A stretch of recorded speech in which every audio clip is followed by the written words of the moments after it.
Come on, guys. Come on, get here. Hey, how are you doing? Today is day 2 of Sorcery Salon. And so today we are talking about sovereignty in our personal relationships. So those are relationships with our spouses, relationships with our children, relationships with our parents, relationships with our siblings, and then also those greater relationships that go out into the universe. And so I'm just wondering, like, how much love are you bleeding into those relationships, and are they reciprocal? So today we're going to talk about reciprocity. We're going to talk about you being the designer servant of their reality. And it's so interesting. I was almost late getting on to this call. And the last time I did Sorcery Salon, I was almost late getting, well, I was late getting onto the day 2 call. So very strange. So for me, I know that this is a hot topic for me.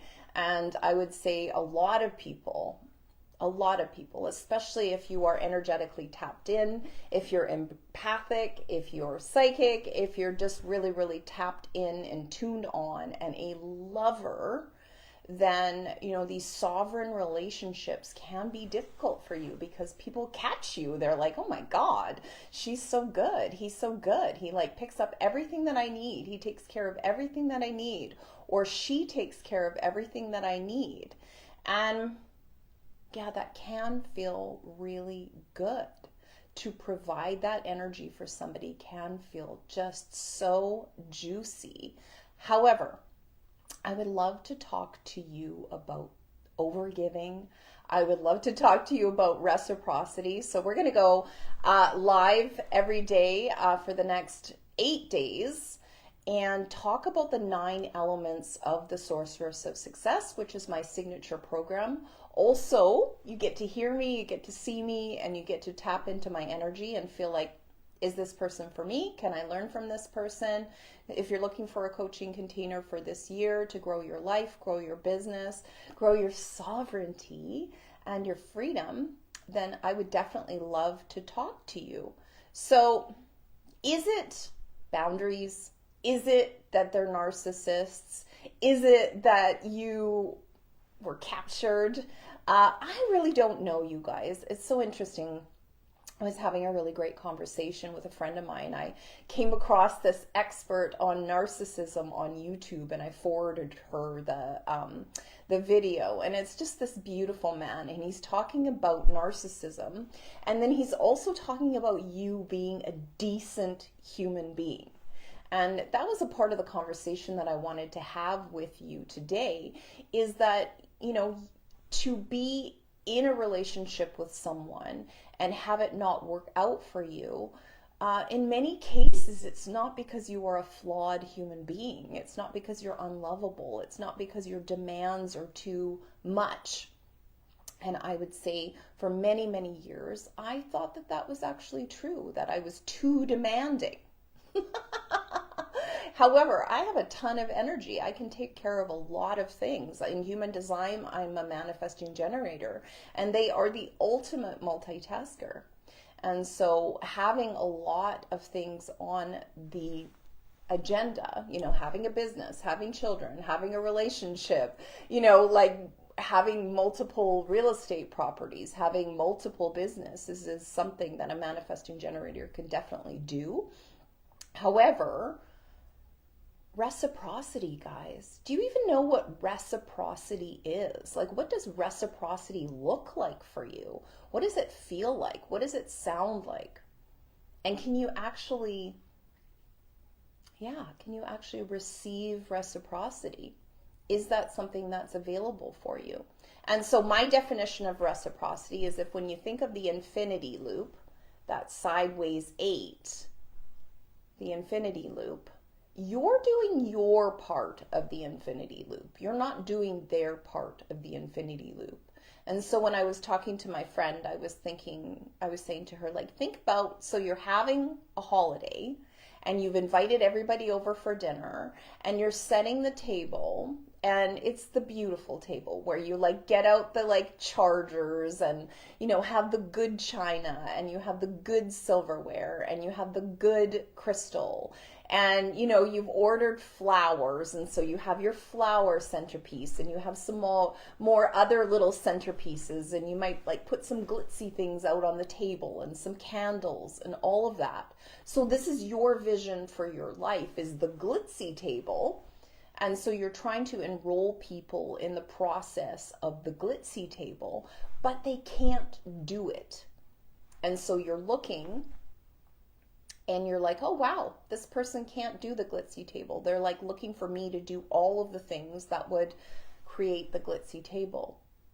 However, they don't want to do reciprocity. So if you bring the glitzy table on someone who is able to do reciprocity, then they're like, oh my God, this is so freaking great. Thank you so much. This is gorgeous. I don't think I've ever seen a table this gorgeous. How do you even do that? That's reciprocity. And I think, you know, like they're like, oh, what else can I grab? What else can I do? You're doing an amazing job here. So acknowledgement. Can I help you with this? You know, acts of service. We're thinking of the love languages, right? And yeah, reciprocity. Like, can this person actually meet you? Or are you going over there to help them meet you? You know, and I think a lot of us, you know, I'm just going to speak for myself, but I'm going to say us, have been taught like, oh, well, these are the roles and responsibilities that you have in a relationship. And, you know, this person loves you. And so this is what you do to keep up your end of the bargain in a love relationship. And have a look at it. Like, what is reciprocity? And do you have the ability to have that with your current love partner or with a future love partner? And I would say in many cases, when your needs haven't been met in previous relationships, when you've been a neglected child, like you might have PTSD from your childhood, you may have PTSD from previous relationships. And so this reciprocity bargain may be something that you're actually afraid to ask for. You may have been programmed that you are too demanding. You may have been programmed that your idea of what a love interest can be in a relationship is wrong and it's too much and you are too demanding. And, you know, if you got everything that you wanted, who the freak knows what would happen? Like maybe you'd become like a bridezilla.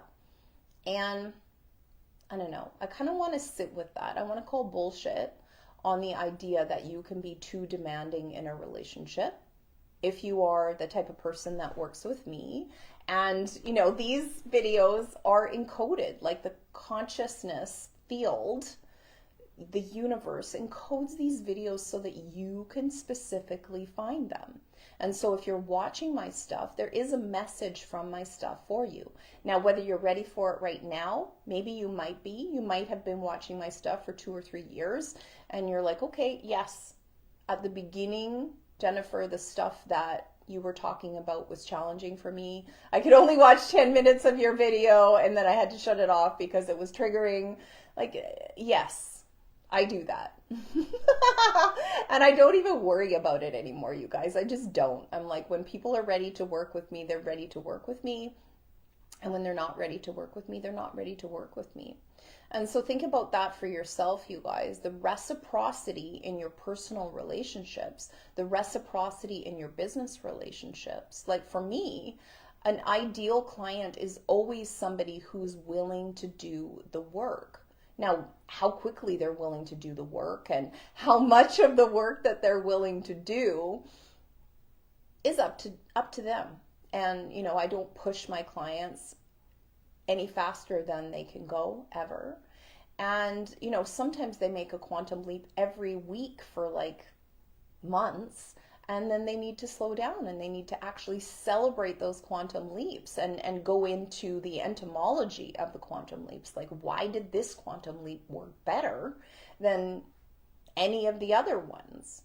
And I would say for you, having a look at your relationships, having a look at sovereignty in your relationships means, for me as a coach and a facilitator, that you do know the DNA, you do know the GPS of why it worked, why you became the person who could do those things that you weren't able to do before. And, very, very important for me that you have a deadly accurate internal compass. And I would say, intuition, teaching you how to use your intuition, teaching you how to use your intuition to create freedom and sovereignty in all of your relationships so you can show up as yourself. You can actually show up as yourself. So freaking important that you are able to show up as yourself. And many people don't even really know what that is. And so, yes, we can look at your charts, your astrology charts, your human design charts, your gene keys charts, and give you some places to look. But really back and forth, that mirroring exercise, that this is what I see you as, this is what I see your talents as, this is what I see lights you up. And yeah, you can decide that that's true for you. We can have a repartee about it. Absolutely. Absolutely. So these reciprocal relationships have to go out into the world. Like everybody that you're tied to needs to be a reciprocal relationship, you guys. It just does. The person that you buy your meat from needs to provide high quality meat, and then you pay. And, the people that are in your life as coaches, advisors, mentors, it needs to be reciprocal. You need to be getting those transactions that you are paying for. And in love relationships, oh my goodness, so many people, I see so many people, and it might be you, that are programmed to be over-givers, like, oh, well, I'll just do that for you. I'll just do that for you. I'll just do that for you. I'll just do that for you. And do you have to do that for them? And notice that for yourself. Do you feel diminished by what you have to do in the relationship? Like, what are these non-negotiables? And where do you go over into this designer servant reality? And how much of being a woman is a designer servant reality anyway? And are you conscious of it? Are you conscious of it? Because even asking for reciprocity, like, hey, universe, show me what reciprocity is for me in my love relationships, is a great freaking question to ask.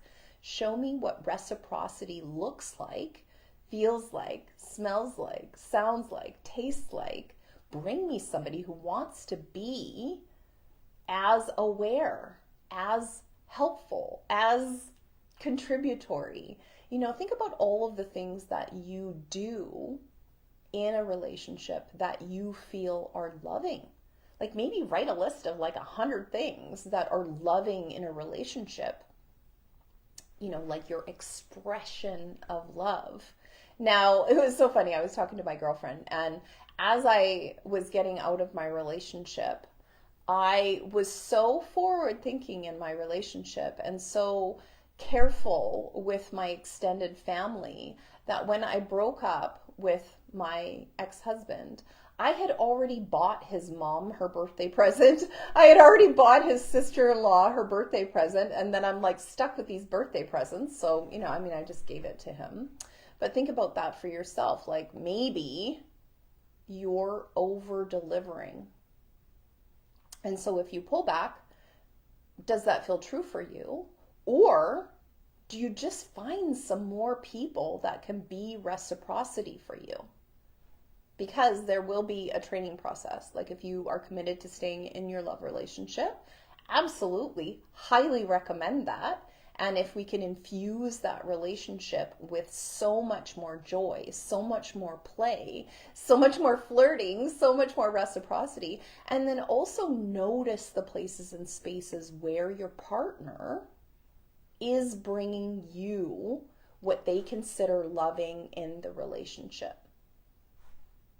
Like, have a look at that. Like, I always joke that I am really, really for people having the types of relationships that work for them. And if the relationship that you are in cannot be fixed with love, with flirting, with being together, with intimacy, with romance, you staying on your side of the equation and like doing what's called bids, bid. But if nobody's picking up your bids, then you do not have a reciprocal relationship. You are a designer servant. So it's like, okay, but you know, it's fun to bring people things. It's fun to romance people. It's fun to flirt with people, especially somebody that you love. It's fun. But if they're not picking it up, if they're not receiving your bids, as they're called, then what? Can it change? And can it change by you asking for reciprocity? Asking for them to meet you in the middle. And do you do that by being demanding? Probably not. Do you do it by flirting? Why not? Do you do it by bringing them some more romance? Why not? And, you know, trying different approaches, I would say, is one of the things that is my strong point. You can tell me what's going on in your life. You can tell me what the elements are. And I have that ear. This is my north node in astrology, is the ear. I am the confidant. And I can hear from people's frequencies, you know, like their injured child. And so if their injured child's needs are not being met, their inner injured child, then they really need to start to champion for those needs to be met. And they can be met with reciprocity. It's like, okay, yes, a mentor. Yes, a coach. Yes, a therapist. Yes, an acupuncturist. You know, yes, a personal trainer. Yes, maybe dance lessons. You know, think about all the ways that your own personal needs can be met from someone who is the reciprocity. And then what happens is the relationship either works or it doesn't work. And I don't think you need to make yourself upset about any of it. It is upsetting. It is upsetting. And I would say also one of the things that I want to talk about today is when you are emotionally flooded by upsetting things in relationships, then you need to give yourself permission to just pull back, take a freaking break, get out of the house, go for a walk, take care of yourself, listen to Unka Chunka music and scream in the car if you need to. Like whatever you need to be able to get that buildup of emotion discharged out of your body, because it could be the reason why you're not having great relationships and you do not have sovereignty in your relationships is because you've never freaking been taught how to do that. Have you? I certainly wasn't. I grew up in a really, really toxic family environment. My family were addicts. My mom was a more functional workaholic addict, and my father was an alcoholic. And they both came from very toxic, addictive environments. And so nobody's going to teach those kids how to have a functional relationship. Unfortunately, and fortunately, I've chosen to upgrade my reality and work with amazing coaches and trainers over the years. Like I started very, very young, luckily, and was really looking at what success is. And I looked at successful people. And I also looked at people who were successful very young. And one of the things that I noticed was they came from just kind of Joe average families. Like, you know, there wasn't any addiction. It was almost boring. It was very calm. And I thought to myself, okay, well, what I need to do is I need to develop calm in my life and look for relationships that were calm. And then I found out about human design, and one of my key things in my way I'm supposed to live my life is calm. And so how much did I already know? And so my question to you is, how much do you already know? And then what investment of your time, of your talents, of your capacities, and your abilities are you willing to invest in making a change? Because today might not be the day that you have the capacity even to make a change in your life. Like, I do notice people follow my stuff for like sometimes 2 years or even 3 years before they're ready to jump into a coaching container with me. And I have one-on-one mentorship. I also have the Sorceress of Success. And then this month, I almost never do readings, but this month I'm doing a reading on what's called the attractor sphere. And that's sort of the frequency that you give off from your body that people pick up on a chemical level, and they want that from you. And so I was saying in a video, mine is pretty sexy. And I remember thinking to myself, like, why are these people coming on to me? Like, what do they actually want from me? And as I grew into being a woman and grew into feeling more confident, I figured out for myself how I can use that attractor sphere in business, in my personal relationships, and I really feel confident with that aspect of myself for sure. So those are 3 ways that you can interact with me. And the next way that you can interact with me is coming back tomorrow at 2:22 Pacific Standard Time, where we're going to talk about sovereign wealth, sovereign money, sovereign income, and how much does this reality keep us in that matrix where we just make enough, but we certainly don't have a ton. And then if we do have extra money, there are places and spaces where we are not free to use those resources. Or I certainly have felt not free to use those resources. Those are future resources. I can't use them now. So if that feels true for you, I really want you to show up tomorrow, if that's right for you, at 2:22 Pacific Standard Time. This has been Sorcery Salon. My name is Jennifer Cramer Lewis. I am a success sorceress and human design strategist. And if there's something from this video that you liked or you were interested in, please comment a heart below and let me know what it is. Take care, guys. Ciao. See you tomorrow.